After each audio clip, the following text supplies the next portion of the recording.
Preservation Review. And it's clear from work that's been done, in our community through consultants about historical properties, that this isn't on the historic register, but it certainly is a historic property in our community. So they would have to have an override of what the Historic Preservation Commission, I am sure, would say, no way, to a demo. They need to have an override of that. They also would require a zoning change, which is a very high level, 9 votes on the city council, and so I think they are looking at the impediments and figuring out the outcome. So where do you stand on this? I cannot comment on it because it involves a land use proposal, and when we look at land use applications, the city attorney, and we've been sued about this, has instructed us to listen to all the information, take in all the information, and then make our decision. So if we come into a land use application with a closed mind and communicate what our thoughts are, we can be sued. And so, but I assure you, I am listening to the community. It is very important to me. Again, I am delighted that this building has been identified as an important part of the history of this community. So just know that. So, it was built in the welcome to the 2013 Minneapolis DFL Precinct Caucus. Thank you for your commitment to the DFL party and for getting involved. Your participation tonight is an important first step in choosing which candidates earn the DFL endorsement. We remain a vital part of Minneapolis politics because of your involvement and hard work. We look forward to working with you tonight and over the coming months through this year's exciting races. We admire your dedication.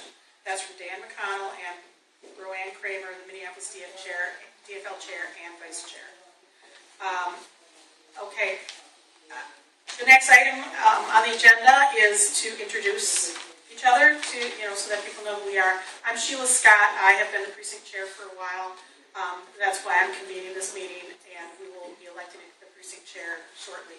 But first, I would like people to introduce themselves, just say who they are, and who they are. So I'm Sheila Scott. I'm Mary Smith. I've been in the neighborhood about 4 years. I'm Doug Reynolds, and I live in 51st Girard, and I was here many years ago on another caucus, and I see old friends, so it's still a little bit in the dark about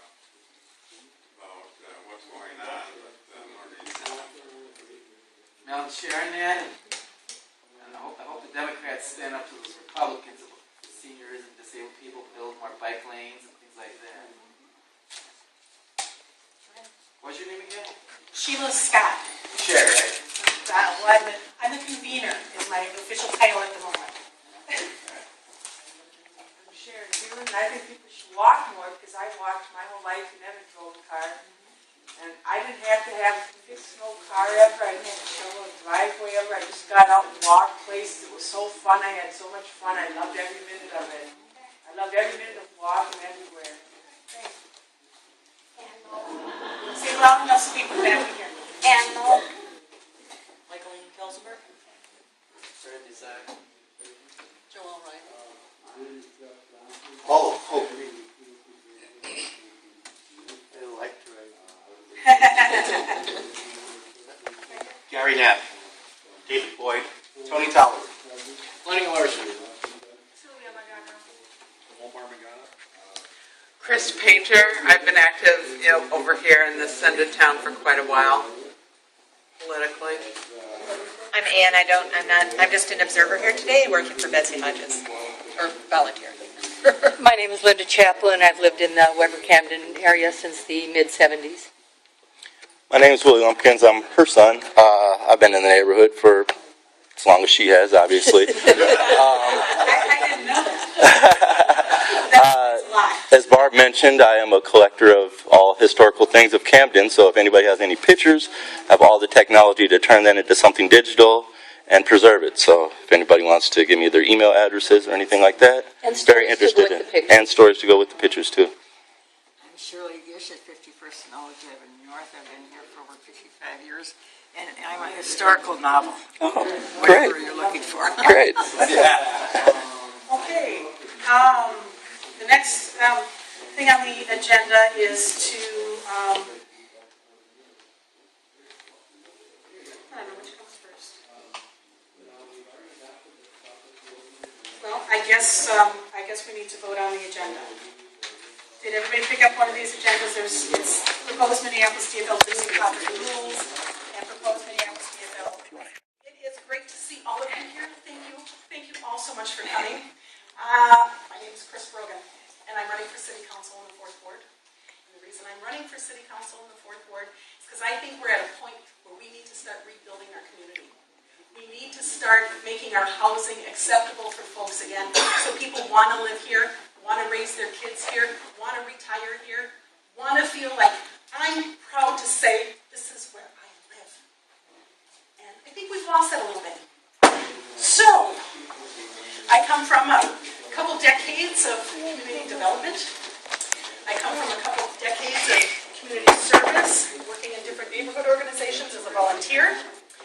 And I want to say to you, I have the skills and I have the passion to work with our neighbors, to bring folks together, to build partnerships, and to make our community great. I want it to be so great. When somebody says, I live in Lynn Bohannon, I want people to say, that's awesome, that's great. How lucky for you, how did you get to be there? So that's what I'm looking for. I'm looking for a way to restructure Lyndale Avenue. I'm looking for a way to bring our community together and say, this is what we want. We don't want that. Whoever made that decision made a bad decision because it's not what we want. So I want to bring the community together, talk about what it is you want, and then work towards getting that done.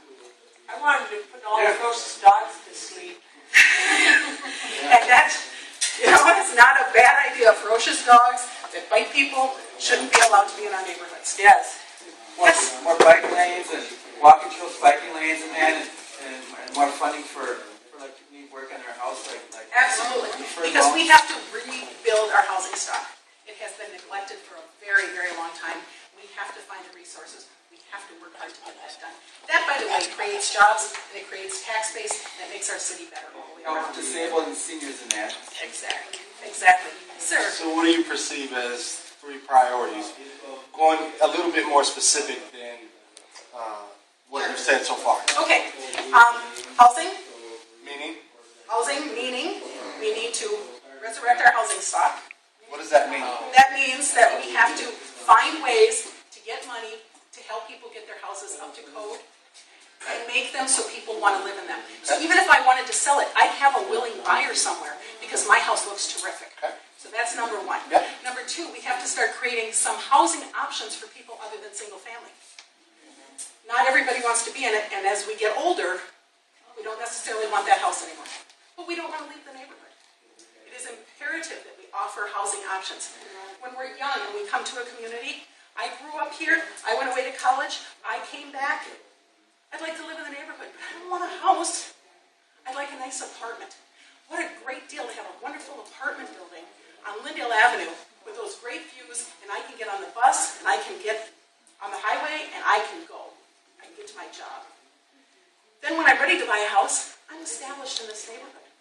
I want to buy a house here. So those are kind of that issue. And then certainly economic development, which is a big partner with our housing stock, right? So all the jobs that come from housing development and housing renovation, great economic boost to our community. And then safety issues. Everybody deserves to be safe. Every kid in their house deserves to be safe. Every person walking down the block needs to be safe. And we get that when people have good jobs, and when people have stable housing, and when our community feels good about itself. So, Green jobs, right? Green jobs. can I ask one Yep. follow-up question? So many of us are underwater Yes. that in some cases it may not make sense to do some things to your house because you never get the return on investment, even if you live for 20 more years. Well, I am hopeful that that's not true. I am hopeful that if we do the things that we need to do to our housing stock, that the value will be there. And I do believe that we'll get back to where we were. I hope we don't go too far beyond that, but I think we'll get back there. Yeah, one more question, because I got to... Chris, my question for you is, what would you do in reference to bringing what badly needed in this area, a grocery store, or something, if you were elected on the city council, development like grocery store or bringing back a hardware, community-based businesses back into the community. And I think that you hit the nail on the head, community-based and community economic development. And that's really what we can do. And for a number of years, I've been working on a food co-op program. And I've been in a lot of conversations just recently with some folks about doing some kind of unique food co-op cooperation. And I think it's time has come. And I'm really excited about it. And I think that as time goes on, we can come together as a community, look at the model, and see if that's something that we want to do. So, thanks. Sheila, thank you, Chris. Thank you very much. There's all kinds of things that we can be doing that are job creators. My name is Chris, the budget chair, the Ways and Means chair on the city council, which I think is a real show of confidence in terms of her ability to be a good financial steward for the city's resources. And one of the key things that she has done while she's been the budget chair is this police pension fund has been going broke over decades. And it's been hanging out there and the city has not been able to figure it out. And in her term as budget chair, she figured it out. She got the state involved, she got the unions involved, she got everyone involved, and she made it long-term financially sustainable and saved all of us about $20 million. So Hooray. She knows how to do it. She might not be the flashiest candidate out there, but she is absolutely the most well-prepared, the most focused in terms of taking care of your tax money and resources and being a good financial steward. And there's lots of other issues, but I won't take up your time. But Quick yeah, question, please. but what is her background besides being a council member? Oh, I'm going to need to get all the. I know she's worked for years ago. Worked for Hennepin County Commissioner Gail Dorfman. So she's been involved in the policy arena for years. I know her a bit through the affordable housing world, and that she's been a real advocate and a big voice for affordable housing in the city. And I'm sure she has done even more than that, but I know her mostly through the affordable housing world. So sorry, but I'll get you more. Okay. And she has a website, BetsyHodges.org. She wants to help disable the seniors in that too. Absolutely. So anyhow, take a look at her. I know it's... What's that? I didn't realize that was her husband. Yeah, that's her husband. That's funny. So they've got deep roots in the city, sort of every which way, and she's great. So, that's all right. That's good. Democrats stand up to those Republicans. Yeah, in the city it's a little easier. We're our